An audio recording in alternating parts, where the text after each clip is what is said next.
네, 안녕하세요.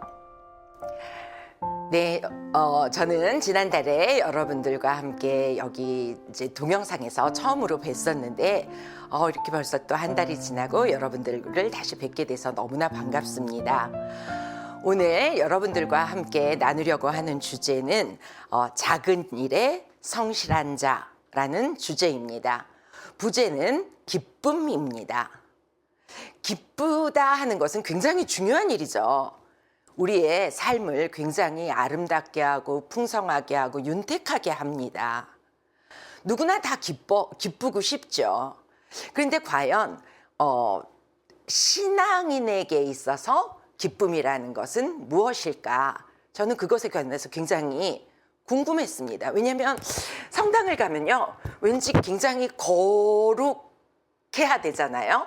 거룩하다와 왠지 막 기쁘게 막 방실방실 웃고 그러면 왠지 채신머리가 없어 보이고 뭔가 거룩하다와 기쁘다가 마치 조금 축이 다른 얘기처럼 그렇게 하기 때문에 성당을 가서 마치 기쁘면 제가 뭔가를 잘못하고 있는 것이 아닌가?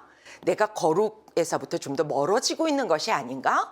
라고 하는 그러한 걱정을 굉장히 많이 하고 있었어요. 그래서 그러면 하느님은 도대체 우리에게 무엇을 원하시는 걸까? 근데 아무리 찾아봐도 정말 성경이나 이런 데서는 기쁨에 관해서 굉장히 많이 강조를 하는데, 그래서 저는 이 기쁨에 관해서 그럼 좀 더 구체적으로 조금 알아보자 라고 생각을 해서 이 주제를 여러분들과 함께 나누고자 합니다. 마르티니 추기경님은요, 뭐라고 말씀하셨냐면요, 기쁨은 언제나 성령의 현존에 대한 가장 분명한 표징이라고 했습니다. 즉 무슨 말이냐면요, 내가 성령과 함께 살고 있다, 성령 안에서 살고 있다 라고 하는 사람이라고 한다면은 반드시 기쁨이라는 모습이 있어야 된다는 거예요. 기쁨의 모습이 없다라고 하는 것은 성령과 함께 하지 않는다라는 얘기인 거예요. 성령의 가장 분명한 표징이 기쁨이라고 했기 때문이죠. 그래서 우리가 신앙생활을 하면서 굉장히 기쁘게 살아야 된다, 이렇게 강조를 하고 계시는 거예요. 또 가톨릭 교리서를 한번 볼게요. 가톨릭 교리서에 보면 신앙은 우리가 이 지상에서 순례해가는 목표인 지복 직관의 기쁨과 빛을 미리 맛보게 한다라고 되어 있어요. 즉 우리가 천국에서 누려야 하는 기쁨, 그 기쁨을 지상에서도 누려야 한다는 거예요. 그리고 그 지상에서 누리게끔 하는 것이 신앙이라고 하는 거죠. 그러면 우리가 신앙 생활을 한다라고 하는 것은 그 하늘에 있는 기쁨을 우리가 이 지상에서도 늘 누리고 있는 것이 올바른 신앙생활이라고 하는 것이 됩니다. 그런데 진짜 아까도 얘기했지만 저희가 자칫 잘못하면 거룩하면 왠지 막 근엄해야지 되고, 그리고 뭔가 막 기쁨을 막 이렇게 표현하는 것보다는 좀 더 자중해야 되고, 이런 것으로 이렇게 자칫 오해하기가 쉽습니다. 그러나 주님은 정말 말씀들을 통해서 우리에게 기뻐하라고 그렇게 얘기하십니다. 또 교황님의 권고 소적에도 있잖아요. 기뻐하고 즐거워하여라, 그런 말들이 있잖아요. 그래서 정말 우리는 기뻐하고 즐거워야 해야 합니다. 로마서 14장 17절에도 하느님의 나라는 먹고 마시는 일이 아니라 성령 안에서 누리는 의로움과 평화와 기쁨입니다. 바로 하느님의 나라가 기쁨으로 차 있기 때문에 우리는 하느님의 나라가 지상에서 이루어지는 신앙생활을 통하여서 기쁨을 오롯이 누려야 한다는 것이죠. 기쁨의 종류를 보면요, 한 3가지쯤을 얘기를 할 수 있을 것 같아요. 일단 좀 그 유한한 기쁨, 우리가 세상에서 누리는 그러한 기쁨들이 있겠죠. 뭐 또 잘못 말하면 이런 것들은 쾌락이라든가 이런 것들로 빠지기가 굉장히 쉽죠. 분명히 이런 주님과 관계가 없는 기쁨들은 분명히 한계가 있어요. 어떤 기쁨을 찾아가다 보면 자칫 잘못하면 어떤 중독에 빠질 수도 있고요. 쾌락에 좀 더 진한 쾌락만을 이렇게 쫓아갈 수도 있게 돼요. 주님이 없는 기쁨은 이렇게 유한하고 정말 어디 나락으로 떨어질 줄 모르는 그러한 위험할 수 있는 기쁨도 될 수 있습니다. 그리고도 하느님과 함께인데도 불구하고 일시적인 기쁨도 있을 수 있어요. 예를 들어 볼게요. 마테오복음 13장 20절에서부터 21절까지의 말씀을 볼게요. 씨 뿌리는 사람의 비유를 설명하시다. 그 부분에 보면 돌밭에 뿌려진 씨는 이러한 사람이다. 그는 말씀을 들으면 곧 기쁘게 받는다. 그러나 그 사람 안에 뿌리가 없어서 오래 가지 못한다. 그래서 말씀 때문에 환난이나 박해가 일어나면 그는 곧 걸려 넘어지고 만다. 우리가 말씀에 관해서 오롯이 우리가 씨앗을 키우지 못하고 열매를 맺지 못하면은 그것은 분명히 기쁘게 받았지만 유한한 기쁨에 그칠 수도 있습니다. 그러나 정말 우리가 누려야 할 것은 바로 세 번째의 기쁨, 하느님 안에서의 기쁨에 해당하는 거죠. 영적인 기쁨, 진정한 기쁨, 그리고 바로 하느님의 선물로부터 오는 그러한 기쁨. 그래서 마음이 평화롭고 만족하고 희망이 넘치고 그리고 즐거움으로 가득 차 있는 그러한 상태를 얘기할 수 있겠습니다. 시편 4장 8절에서도 저들이 곡식과 햇 포도주로 푸짐할 때보다 더 큰 기쁨을 당신께서는 제 마음에 베푸셨습니다. 라고 나옵니다. 우리는 이렇게 하느님 안에서 오롯한 기쁨을 느낄 수가 있고 그 기쁨이 바로 정말 영원히 오래 갈 수 있는 그러한 기쁨입니다. 정말 내가 어떤 너무 잘된 일이 벌어졌어요. 내 자녀가 대학을 너무 잘 갔어요. 그것도 물론 굉장히 기쁘죠. 그러나 그것으로 끝이에요. 굉장한 기쁨은 조금 더 길게 가느냐, 조금 짧게 가느냐, 이것의 차이지 결국은 유한합니다. 하다못해 하느님의 말씀을 처음에 들었을 때도 잠시 기쁘게 들었지만 그것이 내 것이 되지 못하고 우리가 그 나무를 키워내지 못할 때 그것은 유한한 것이 될 수도 있습니다. 그러나 우리가 하느님 안에서 계속해서 머무르게 될 때 우리는 기쁨을 차지하게 된다는 거죠. 그러면 우리는 분명히 기쁘고 싶어요. 그런데 세상 살다 보면 반드시 기뻐만 지나요? 아마 매일 기쁘게만 있다 그러면 요즘 같은 세상살이에서는 저 사람 좀 이상한 사람 아니야?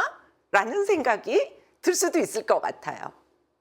그런데 우리는 신앙인으로서는 어떻게 살아야 하느냐? 신앙인은 기쁨이 해도 되고 내가 기쁠 때 기뻐해야 되고 슬플 때 슬퍼해야 하는 것이 아니라 바로 기쁨은 의무입니다. 우리가 의무로 가지고 가야 된다는 것이죠. 생각해보면 정말 너무 어려워요. 아니 내가 기쁘고 안 기쁘고 싶지 않았다고요. 그런데 그냥 안 기쁘다고요. 그런데 기쁨이 해도 되고 안 해도 되는 것이 아니라 정말 해야 되는 것이래요. 그렇다 그러면 정말 저는 딜레마에 빠지더라고요. 그러면 어떻게 늘 기뻐하라는 거지? 이런 딜레마에 빠지더라고요. 하다못해 성경 속에서요, 기쁨에 관해서 보면 이제 한국말로는 뭐 기쁨, 기쁘며, 기쁘게, 뭐 기뻐하십시오, 뭐 기뻐하였다, 뭐 여러 가지가 나오겠죠.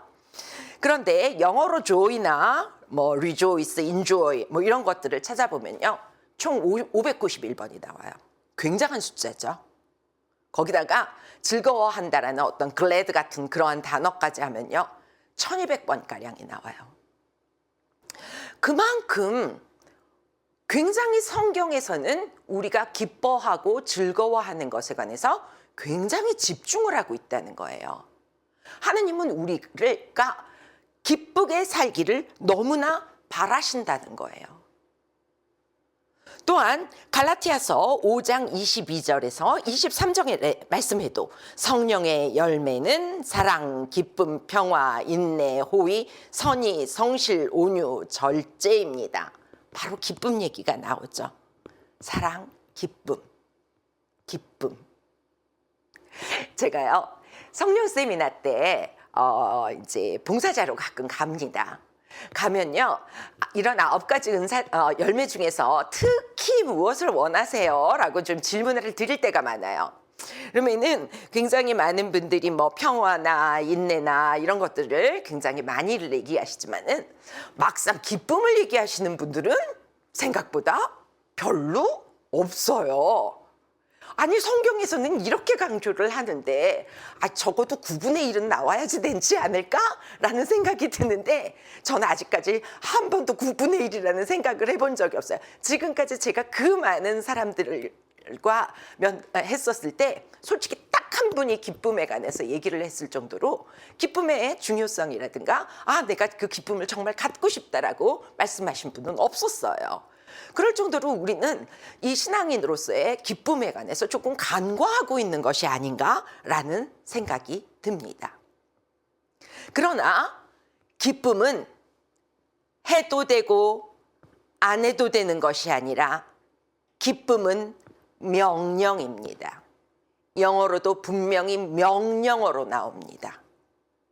그리고 하느님의 바램이십니다. 우리가 기뻐지기를 주님께서는 너무나 바란다는 거죠.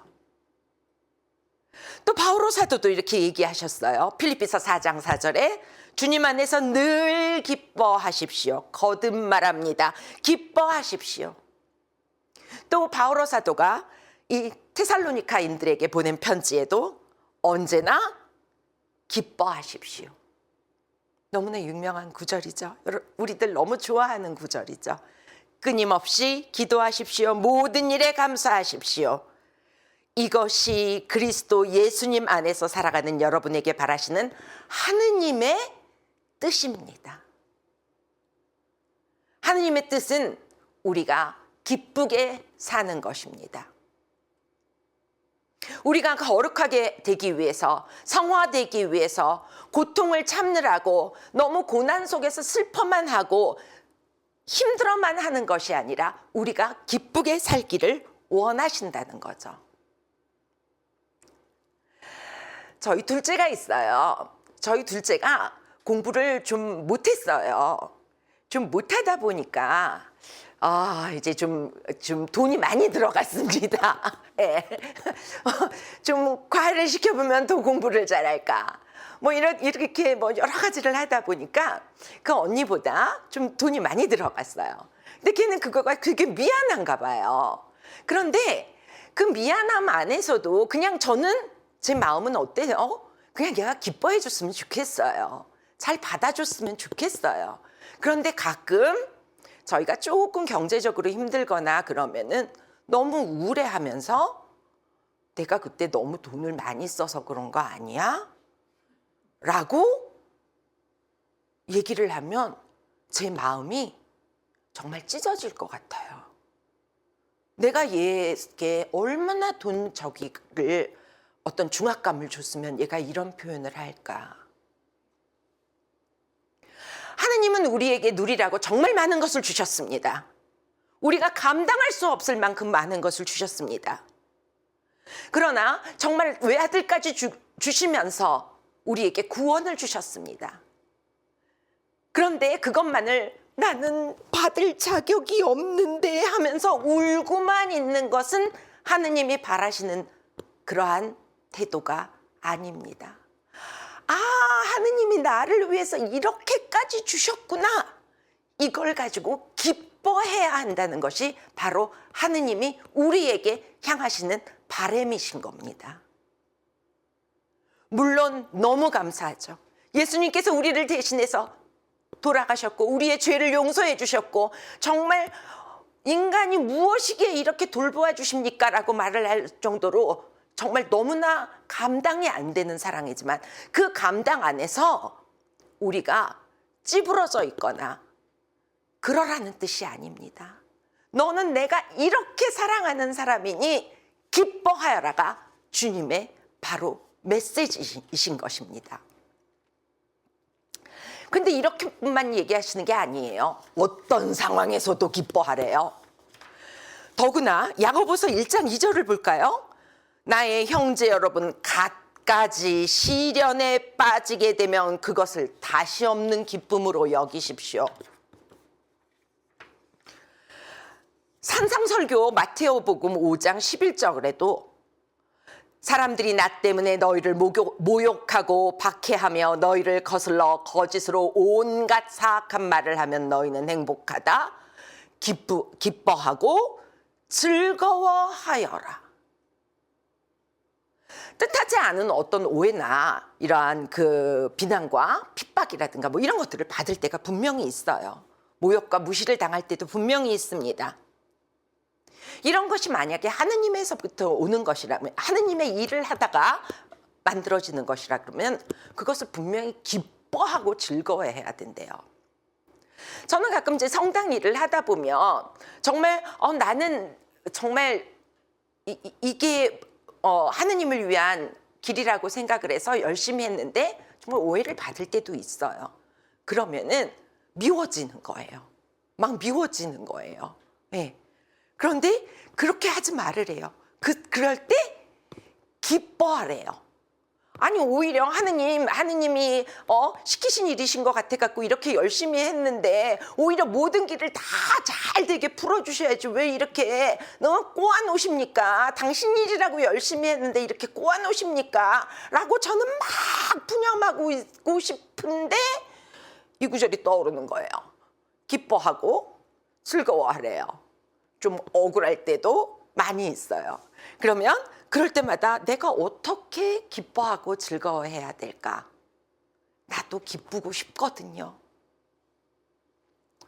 그래서 저는 성경 안에서는 도대체 어떻게 하면 기뻐할 수 있다라고 하는 것을 제가 좀 성경을 좀 뒤져서 찾아보았습니다.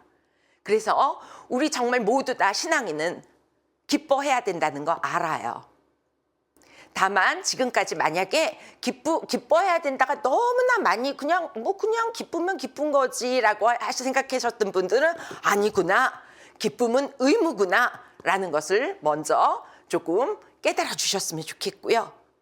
그러고 나면 저와 함께 앞으로 있을 이 성경 구절과 함께 이런 방법 안에서 우리가 기뻐해야겠구나 하는 것을 같이 나누시면 좋겠습니다.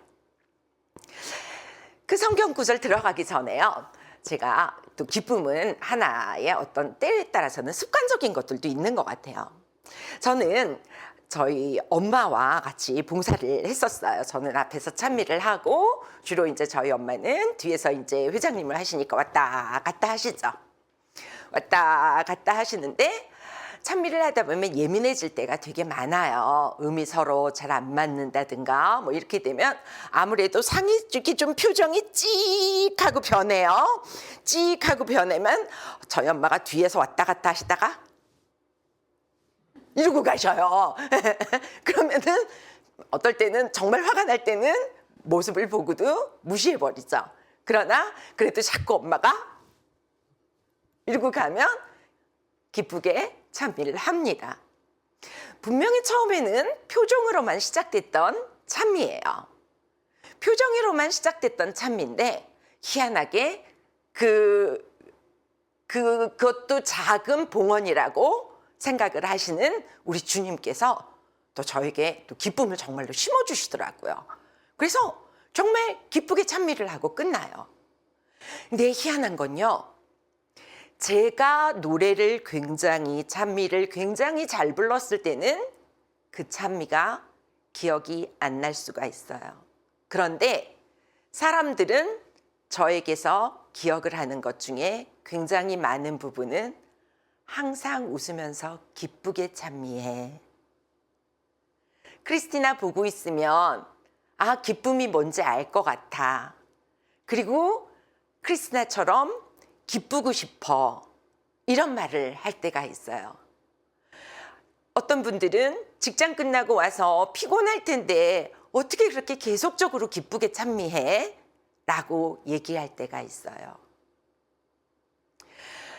이 기쁨이라고 하는 것은 때에 따라서는 우리가 그냥 썩소로 시작을 한 미소가 됐건 가식적인 웃음이 됐건 같이 오는 사람들에게 기쁨을 함께 하겠다라고 하는 그 마음을 통하여서 그 기쁨이 같이 공유가 될 때 주님은 또 기쁨을 더 심어주시는 것 같습니다.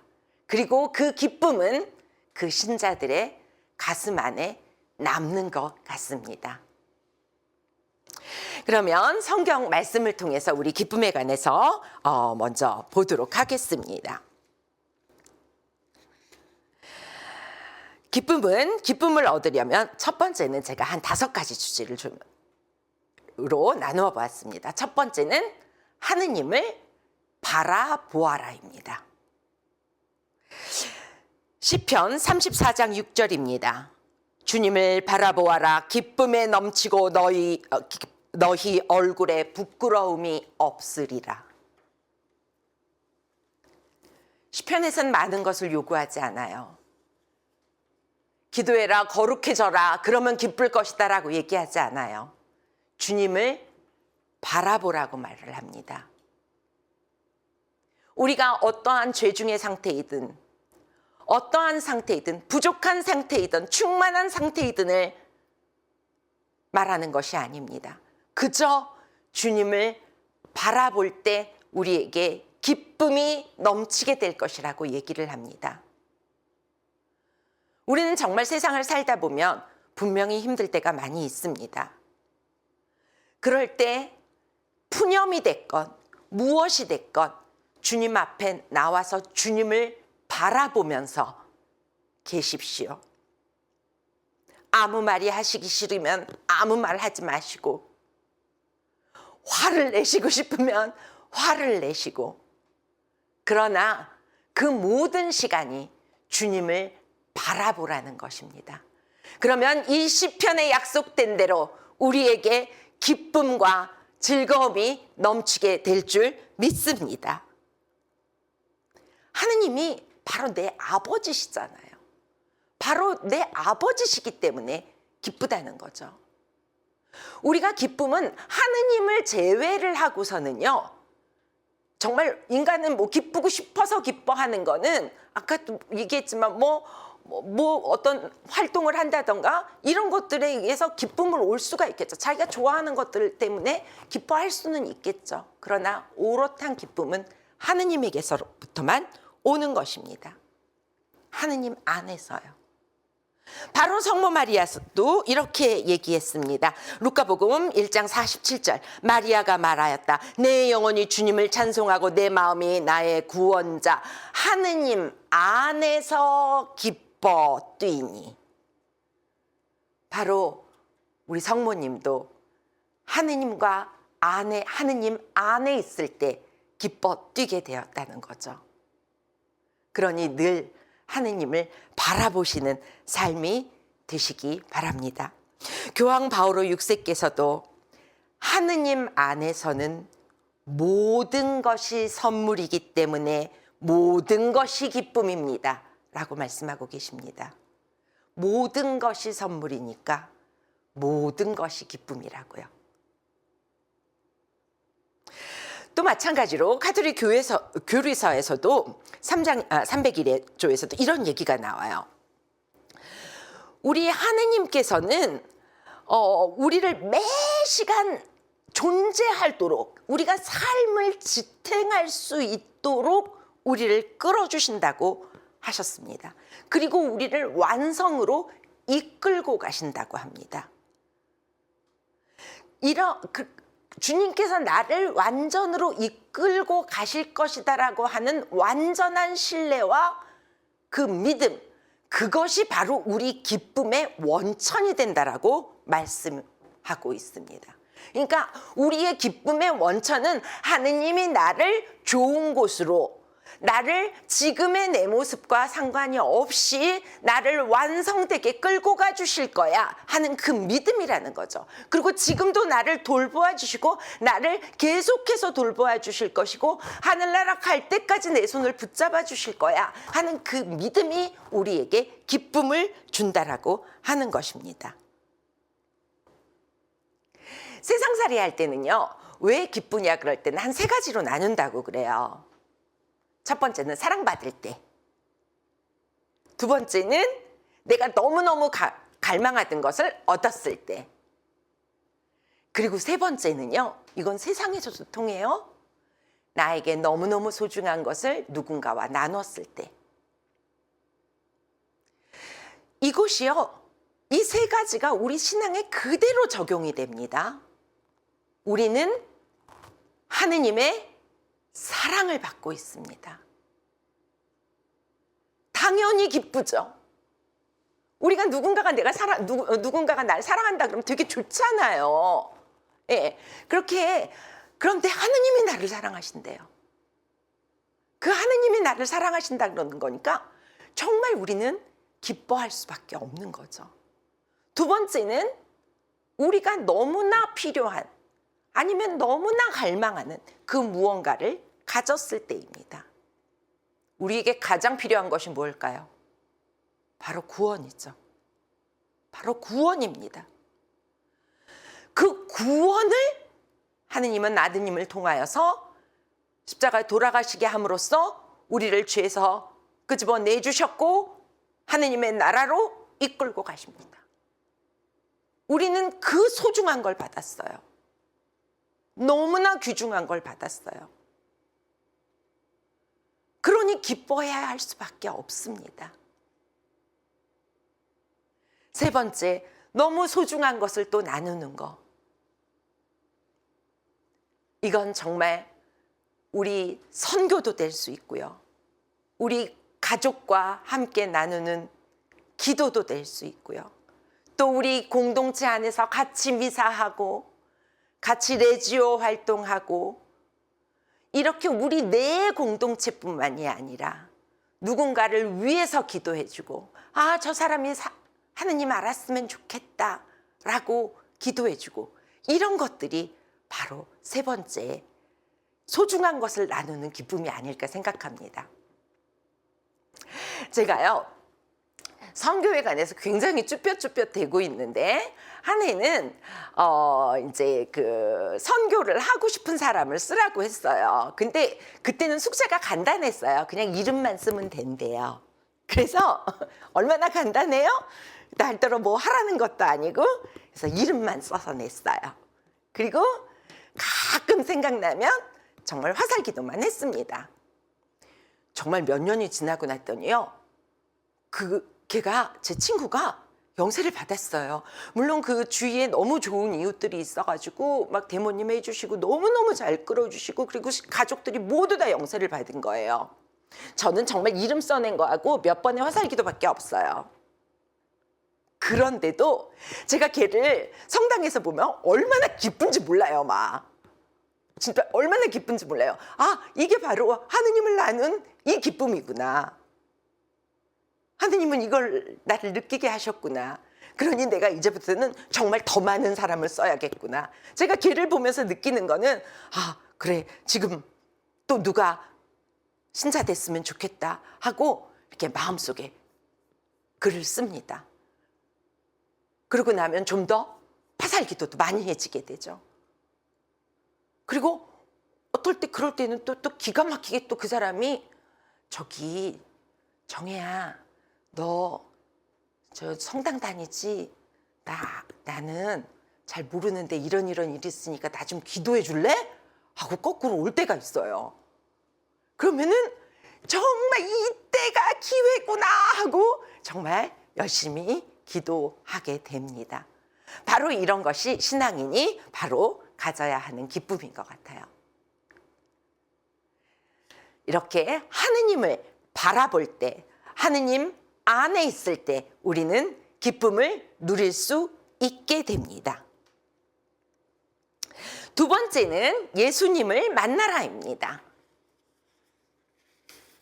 요한복음 16장 22절. 이때가 언제냐면은 이제 예수님이 순환을 당하시기 전에예요. 지금은 근심에 쌓여 있다. 그러나 내가 너희를 다시 보게 되면 너희 마음이 기뻐할 것이고 그 기쁨을 아무도 너희에게서 빼앗지 못할 것이다. 지금은 돌아가실 거지만 내가 다시 와서 너희를 만나면, 즉 부활하신 예수님께서 함께를 하시면 너희는 그 기쁨을 너무너무 기뻐할 것이고 그 기쁨을 아무도 빼앗지 못할 기쁨이 찾아온다는 거예요. 그리고 실제로 20장 20절의 말씀에는 보면서 거기 어떻게 나오냐면은 예수님께서 당신의 두 손과 옆구리를 제자들에게 보여주셨다. 제자들은 주님을 뵙고 기뻐하였다. 정말 그 기쁨은 얼마나 기뻤을까요? 정말 기뻤겠죠. 우리가 예수님을 만날 때 십자가의 위에서의 예수님을 바라보고서도 기쁘겠지만 나 대신 돌아가셨으니까 이것도 중요하겠지만은 우리가 부활하신 예수님을 만날 때 우리는 정말로 기뻐할 수 있습니다. 부활하신 예수님을 만날 때 기뻐할 수 있다라고 하는 것은 그 부활 전에 있는 우리 그 십자가의 고난을 우리는 기억을 하고 있다라는 것입니다. 그렇게 됐을 때 우리는 비로소 진정한 기쁨을 가질 수 있게 되는 거죠. 기쁨의 모든 출발점은 예수님이십니다. 우리가 지금 고통에 쌓여 있고 지금은 캄캄한 것 같고 예수님이 붙잡혀 가신 그 캄캄한 밤인 것 같지만, 그러나 정말 우리가 부활하신 예수님을 뵙게 될 때 우리는 그 기쁨을 말할 수 없게 됩니다. 제가 첫째를 굉장히 난산을 했어요. 그 병원에서 아주 그냥 소문날 정도로 난산을 했어요. 그래서 뭐 법정 싸움까지 가느냐 마느냐까지 정도로 해가지고서는 그렇게 해서 첫애를 낳았어요. 그런데 저는 연년생으로 둘째를 낳았습니다. 그런데 사람들이 너 머리 더럽게 나쁜 거지? 그랬어요. 맞아요. 기억력이 처음에는 나쁜 것도 분명히 있어요. 그러나 우리는 그 많은 엄마들이, 둘째를 낳는 엄마들이 기억력이 반드시 나쁜 걸까요?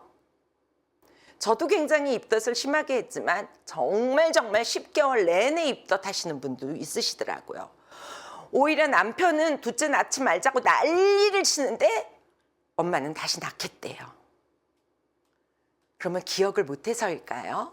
아니요.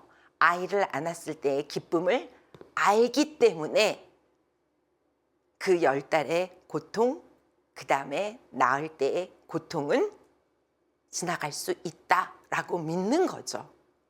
그 믿음이 있기 때문에 하는 거예요. 지금은 어떠한 처지 때문에 고난을 받고 계십니까? 시련에 빠져 계십니까? 고통 중에 있으십니까?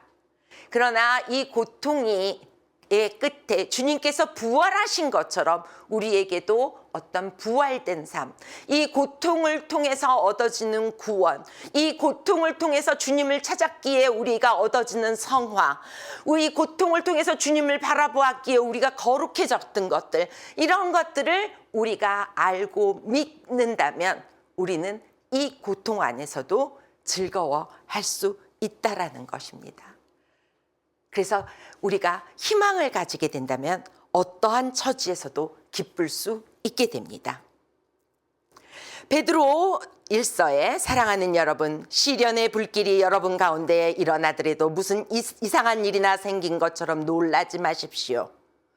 오히려 그리스도의 고난에 동참하는 것이니 기뻐하십시오. 그러면 그분의 영광이 나타날 때에도 여러분은 기뻐하며 즐거워하게 될 것입니다. 지금 시련과 고난이 왔을 때 너무 놀라지 말라고요. 힘들어하지 말라고요. 주님의 그리스도의 십자가의 고난에 동참하는 것이니 기뻐하라고 그렇게 말을 합니다. 우리는 이렇게 구원의 희망이 있고 이 어려움 속에서 우리가 주님을 바라보고 가는 과정을 통해서 주님의 사랑을 느끼면서 우리는 기뻐할 수 있다라고 하는 것이죠. 어느 한 선교사가 있었대요. 미국에서 선교사가 있었는데 이른 나이에 결혼을 해서 어린 아이를 데리고 아프리카로 선교를 떠났습니다. 평생을 걸고 떠났습니다. 평생을 걸고 떠났는데 도착하자마자 얼마 되지 않아서 아내는 풍토병으로 죽었습니다. 그리고 그 어린 아들을 데리고 선교 생활을 하고 있는데 하루는 부족 간에 싸움이 나서 그 아들이 목숨을 잃었습니다. 이 선교사는 아무것도 남은 것이 없었죠. 그래도 평생을 선교지에서 순명하면서 선교 역할을 하고 고국으로 돌아왔습니다. 뉴욕항이 보이는 그 배 위에서 이제 자유의 여신상을 보면서 하느님, 이제 제가 주님의 일을 다 마치고 돌아왔습니다. 제가 갈 때는 가족이 있었지만 지금 저는 혼자옵니다. 그러면서 여러 가지 생각에 그렇게 쌓여 있었습니다. 뉴욕항이 가까워 오는데 갑자기 뿡빵 뿡빵 막 팡파레가 엄청나게 울려댔답니다. 그래서 무슨 일이지? 그러고서 봤대요. 그래갖고서 이렇게 봤는데 배는 이제 항구에 도착을 하고 뭐 그렇게 했더니 뿡빵, 그래서 너무너무 궁금해서 사람들을 해치고 갈라 그랬더니 자기를 탁 밀쳐버리고 저리 가 저리 가 그러면서 딱 다른 사람들이 오는 거를 이렇게 환영을 해주더래요. 자기는 밀쳐버리고. 그랬더니 전쟁에 나갔던 그러한 군인들이 돌아오는 그 배에 같이 타게 된 것이었어요. 그리고 그 군인들이 다 내려갈 때까지 본인은 움직이지도 못하고, 그리고 그 팡파레는 군인들과 함께 사라졌습니다. 자기는 아무것도 없는 그 배를 갑판을 터덜터덜 내려왔어요. 그리고 하느님, 저는 당신을 위해서 아내를 바쳤습니다. 하느님, 저는 당신 나라 확장을 위해서 아들을 바쳤습니다. 그리고 하느님, 저는 당신을 위해서 저의 모든 청춘을 바쳐서 이렇게 은퇴를 하고 나이가 들어서 돌아오는 길에 하느님, 저한테는 팡파레조차 울려주시지 않는 겁니까?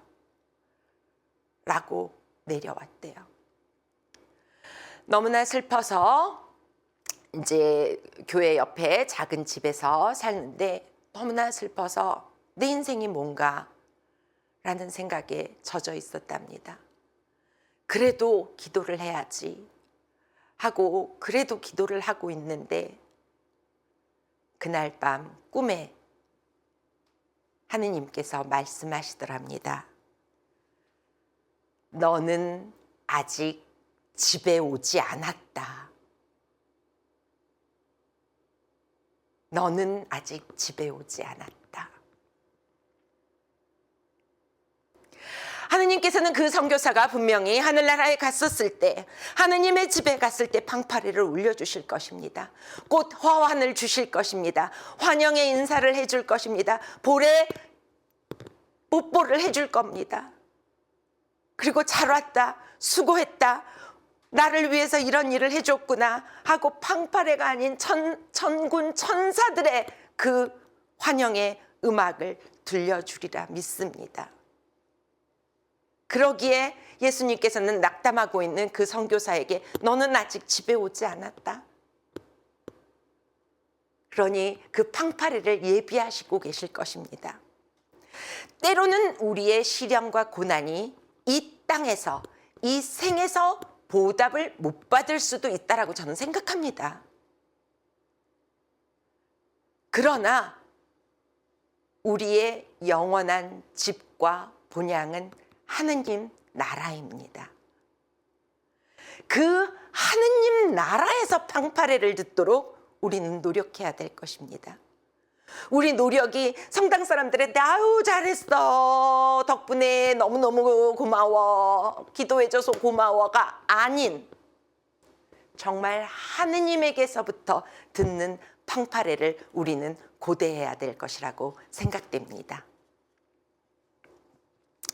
세 번째는 지혜를 찾아라, 말씀을 붙잡아라입니다. 집에서 4장 12절에요. 지혜를 사랑하는 사람은 생명을 사랑하고 이른 새벽부터 지혜를 찾는 이들은 기쁨에 넘치리라. 아니, 성경을, 말씀을 붙잡으면 기쁨에 넘친다라고 성경은 말을 해주고 있습니다. 저는 이 구절 보고 굉장히 좀 놀랐어요. 성경에 이런 구절도 있나 싶더라고요. 우리가 왠지 예수님과 함께하면 기쁠 것 같고 하느님과 함께하면 기쁠 것 같은데 말씀과 함께하는데 기쁘라고? 그리고 그게 성경에 써 있다고? 저는 굉장히 놀라웠어요. 그런데 실제로 정말 말씀과 함께하면 기쁨을 얻을 때가 굉장히 많이 있습니다. 어떨 땐 기도가 안 나오면은요, 저희 성당에 이제 성체 조배실에는 성경들이 있거든요. 다들 있으시죠? 그러면 어떨 땐 진짜 이 넘기는 소리가 미안할 정도로 이렇게 넘길 때가 있어요. 눈에 안 와닿으니까. 그러다가도 또 어떨 때는 시편을 이렇게 그냥, 시편을 저는 되게 좋아해서 시편들을 많이 읽어요. 여러분들도 되게 좋아하시죠? 네. 근데 진짜 읽다 보면 어떤 부분은 되게 이상한 말로 시작해서 이거 끝까지 읽을까 말까 하는데 정말 2장이 넘어가고 3장이 넘어가면 정말 기쁨을 주실 때가 상당히 많이 있습니다. 이런 말을 나에게 해주시려고 하셨나 보네. 이런 말로 나를 위로하시려고 하셨나 보네. 이런 말로 당신이 너와 함께 하고 있다라는 말을 해주시고 싶으셨네? 라는 생각이 들 때가 굉장히 많아요. 성경과 함께 할 때. 그래서 여러분들도 정말 저처럼 이렇게 넘기는 성경이 되더라도 성경과 함께 하실 때 분명히 주님께서는 우리에게 기쁨을 주실 것이라고 생각합니다. 네 번째는 계명을 지키자입니다.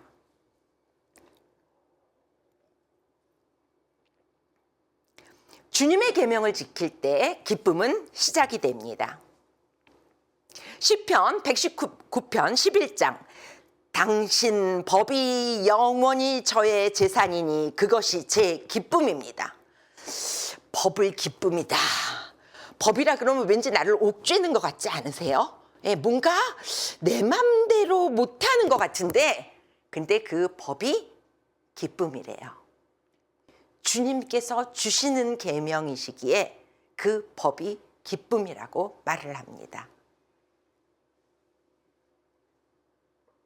그러니까 주님께서 이리 해라 저리 해라 하면 그것대로 따라가는 거, 주님께서 이렇게 하라고 하셨나 보다 하는 것이 바로 기쁨이라는 것이죠. 또한 요한복음 15장 10절에서도 보면 내가 내 아버지의 계명을 지켜 그분의 사랑 안에 머무르는 것처럼 너희도 내 계명을 지키면 내 사랑 안에 머무를 것이다.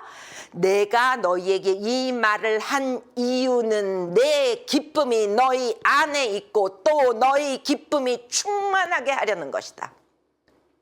계명을 지킨다라는 것은 바로 사랑 안에 머무는 거.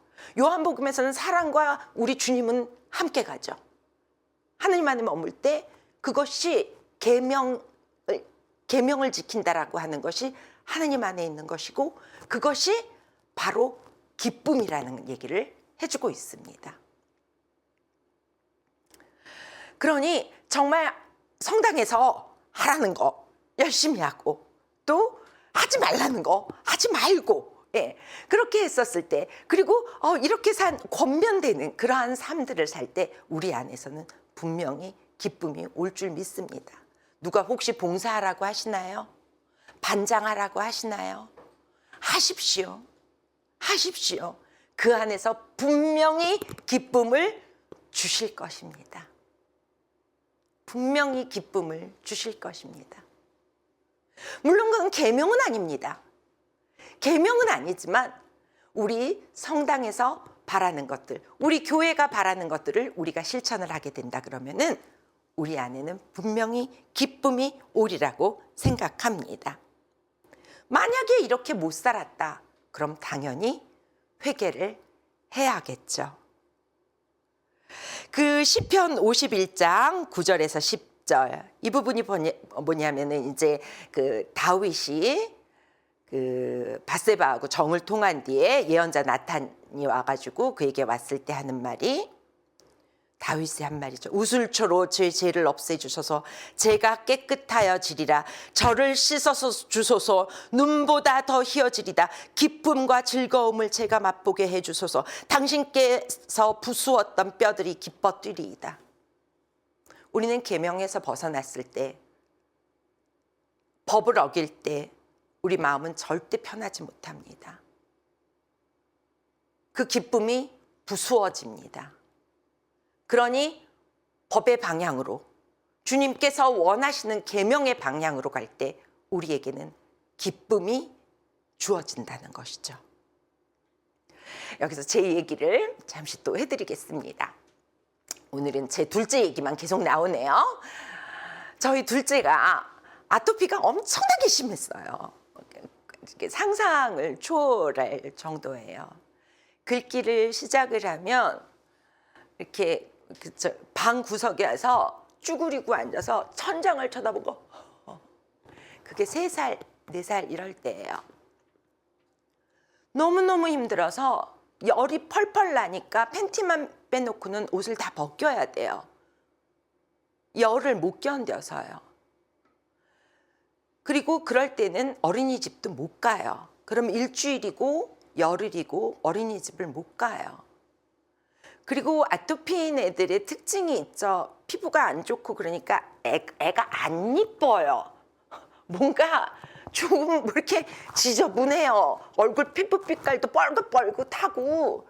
그러니까 지 언니는 좀 반짝반짝하고 누구나 데리고 가면 지 언니는 너 너무 이쁘다 라는 소리를 들었고, 우리 둘째한테는 정말 아무도 무슨 소리를 안 했어요. 저는 너무 안타까웠었어요. 그런 둘째가 어느 날은 제가 이제 그 밤에 철야를 봉사를 하러 갔었을 때예요. 저희 엄마가 낮에는 저희 애들을 많이 봐주셨습니다. 제가 직장을 나갔기 때문에 많이 봐주셨어요. 근데 밤에는 같이 봉사를 나가야 되는 날들이 있거든요. 근데 그때는 애 아빠가 출장을 갔어요. 해외 출장을 갔어요. 그래갖고 이제 저희 친정아버지가 와가지고 봐주셨는데요. 저희 아버지는 저희 집에 오시면 모자만 딱 벗으시고 외투 입은 채로 그대로 앉아서 그냥 애를 보세요.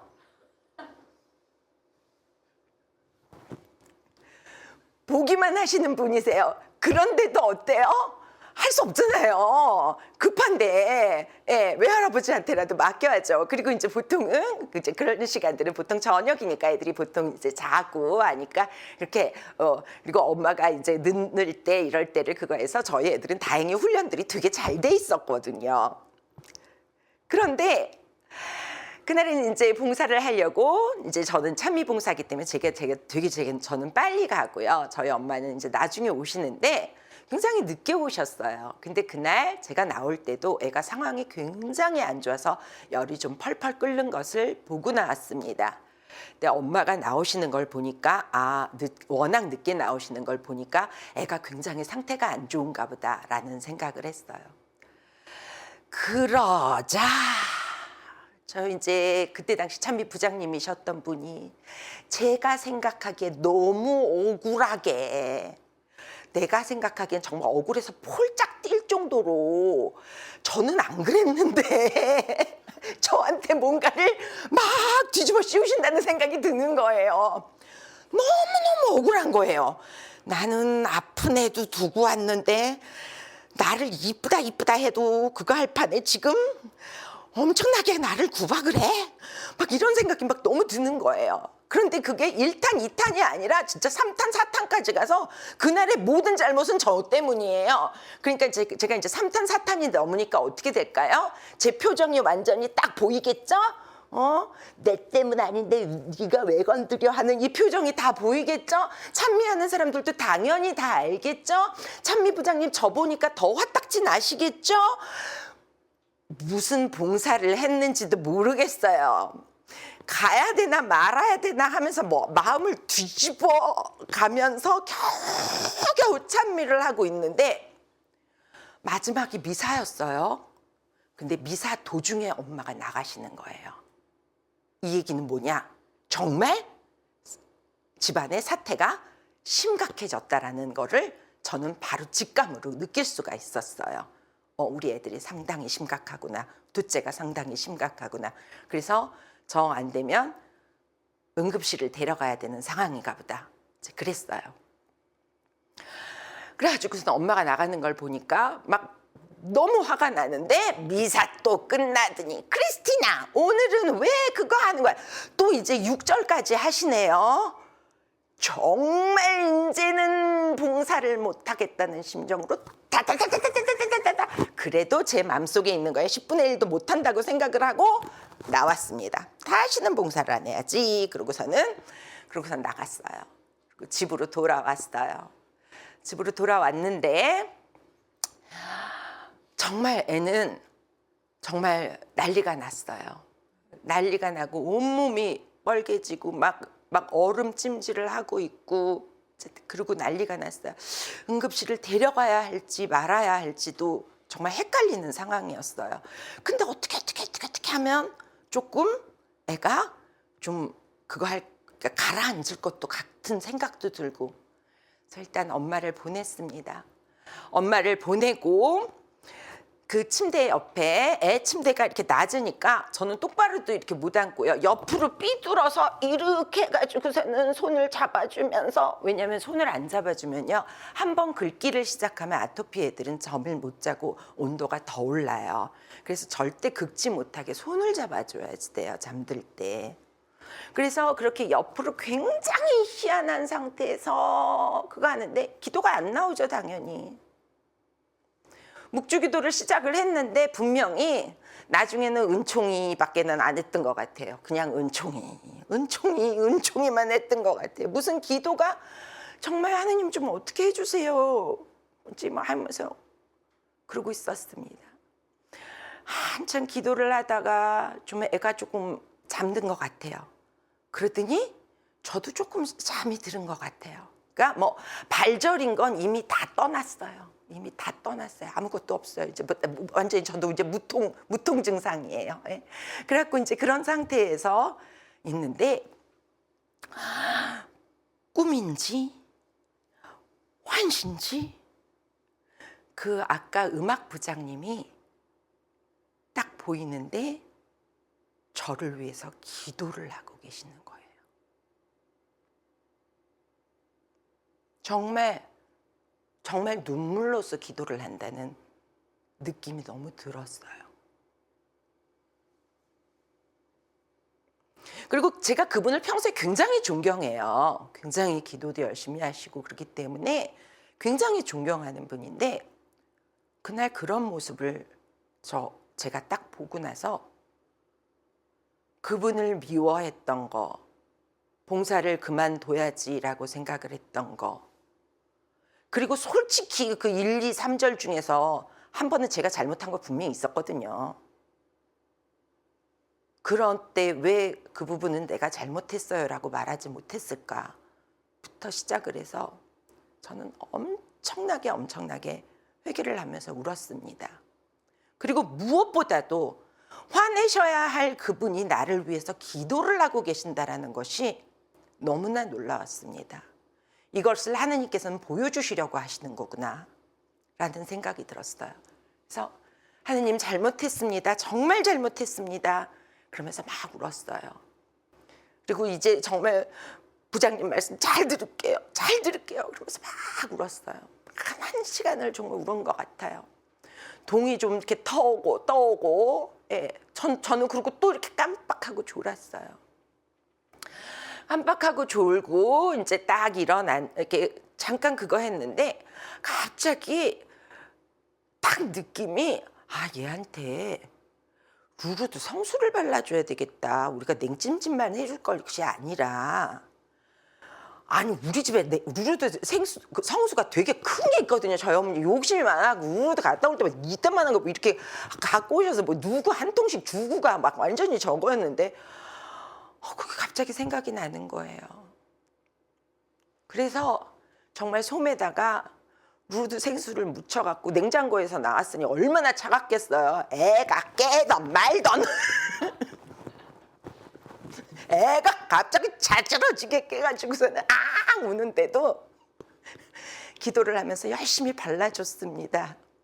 근데 오히려 너무 차가워서 시원해서 그랬는지 금방 또 잠이 들더라고요. 근데 저는 이미 그 아까 회개 기도할 때부터요. 너무 기뻤어요. 너무 기뻤어요. 정말 나는 부장님한테 두두두두두두두두 하고 왔는데 이런 나를 회개시키시려고 그러한 장면을 떠올리게 해주시는 주님, 그리하여 나로 하여금 다시 주님 앞에 무릎 꿇게 하시는 그 주님이 너무너무 감사해서 막 정말 날아갈 듯이 기쁘고 있는 상태였어요. 그런 상태인데도 졸음을 깨고 나니까 또 루루드 생각이 나서 또 그 발라주면서 정말 성가하면서 그러면서 진짜 그 루루드 생수를 발라줬어요. 성수를 발라줬어요. 그리고 이제 주말이 지나고 월요일 날 출근을 했습니다. 엄마한테 엄마 오늘까지는 어린이집에 보내지 못할 거니까 엄마가 좀 봐줘 그랬어요. 엄마가 오셔서 이제 낮에 전화를 했더니 엄마 애 어때? 그랬더니 야, 얘 좀 괜찮다. 괜찮았냐 주말에?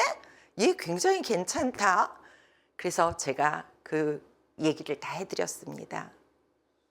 엄마 내가 이렇게 해서 회개를 했어.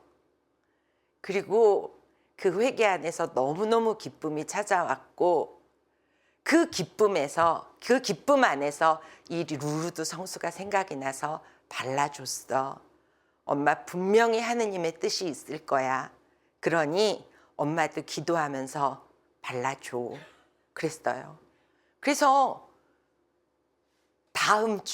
그 다음 주에 제가 그 기도의 철야를 갈 때쯤엔 저희 애한테 꼬들꼬들 3살이 돋아나고 있었어요.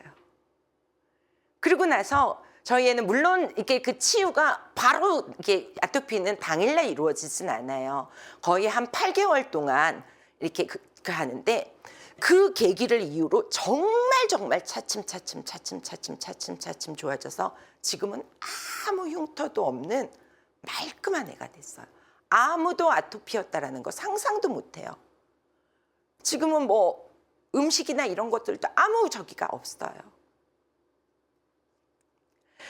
이렇게 저의 짧은 저기지만 저는 회개를 했었고 회개를 통해서 기쁨을 얻었고 그 기쁨을 통해서 주님께서는 치유까지 또 허락을 해주셨습니다. 정말 기쁨의 힘은 너무나 큰 것입니다. 그 기쁨의 힘을 얻고 싶을 때는 바로 우리가 부족한 것들을 우리가 주님 품에서부터 멀어져 있는 것들을 완전히 회개해야 된다는 것입니다. 5번째 마지막은 바로 오늘 타이틀에 해당하는 작은 일에 성실한 자입니다. 제가 여러분들 그 탤런트의 비유 굉장히 많이 아시고 계시잖아요. 그렇게 많은 미사 때 들었던 이 탤런트의 비유가 이 기쁨을 준비하면서 굉장히 새롭게 와닿았었기 때문에 여러분들과 함께 나누고자 합니다. 탤런트의 비유 앞부분만 읽어드릴게요. 여러분들 너무 잘 아셔요. 하느님 나라는 어떤 사람이 여행을 떠나면서 종들을 불러 재산을 맡기는 것과 같다. 그는 각자의 능력에 따라 한 사람에게는 5달란트, 한 사람에게는 2달란트, 또 다른 사람에게는 1달란트를 주고 여행을 떠났다. 5달란트를 받은 이는 곧 가서 그 돈을 활용하여 5달란트를 더 벌었다. 2달란트를 받은 이도 그렇게 하여 2달란트를 더 벌었다. 그러나 1달란트를 받은 이는 물러가서 땅을 파고 주인의 그 돈을 숨겼다. 오랜 뒤에 종들의 주인이 와서 그들과 셈을 하게 되었다.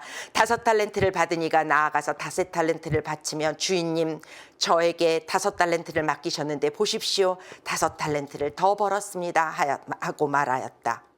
그러자 주인이 그에게 일렀다. 잘하였다. 착하고 성실한 종아. 내가 작은 일에 성실하였으니 이제 내가 너에게 많은 일을 맡기겠다. 와서 내 주인과 함께 기쁨을 나누어라. 어쩌면요, 이 뒷부분을 저는 그렇게 성경을 들으면서도 5달란트가 5달란트 벌고 2달란트가 2달란트 벌었는데 1달란트는 아무것도 안 해서 나 이 사악한 종아만 기억을 하지, 정말 중요한 이 부분을 간과하고 있었구나라고 저는 이거를 준비를 하면서 깨달은 거예요.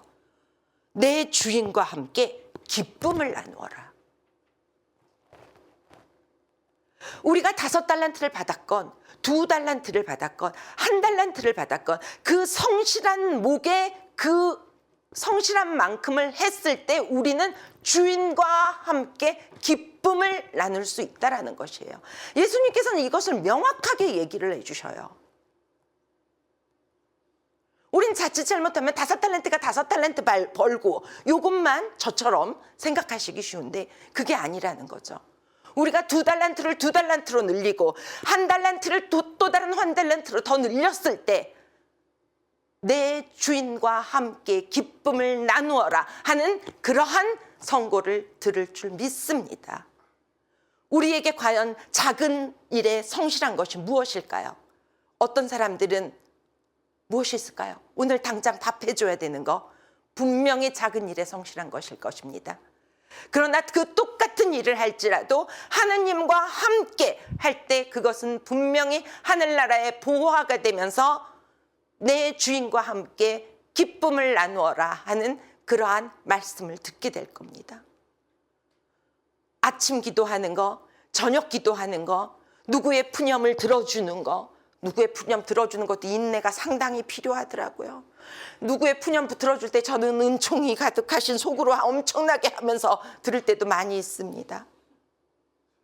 이건 분명히 보통 같으면 안 참았을 거잖아요. 말 돌렸을 거잖아요.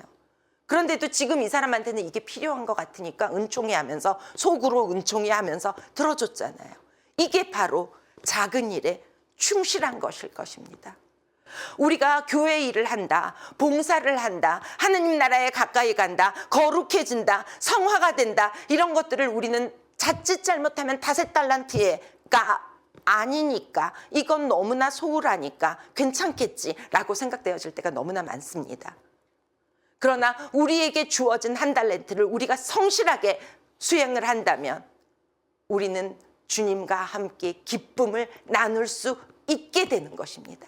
그러니 우리가 지금 해야 하는 것은 내 삶에서의 1달란트가 무엇일까? 내가 해야 하는 1달란트가 무엇일까?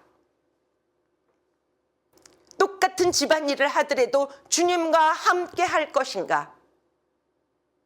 똑같이 밥을 차리더라도 주님과 함께 할 것인가?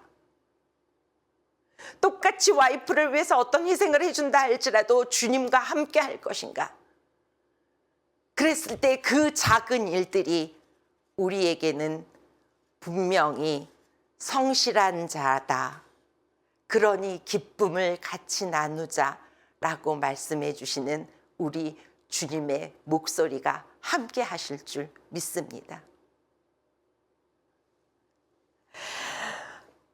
이제 오늘 저는 기쁨에 관해서 여러분들과 함께 나누었습니다.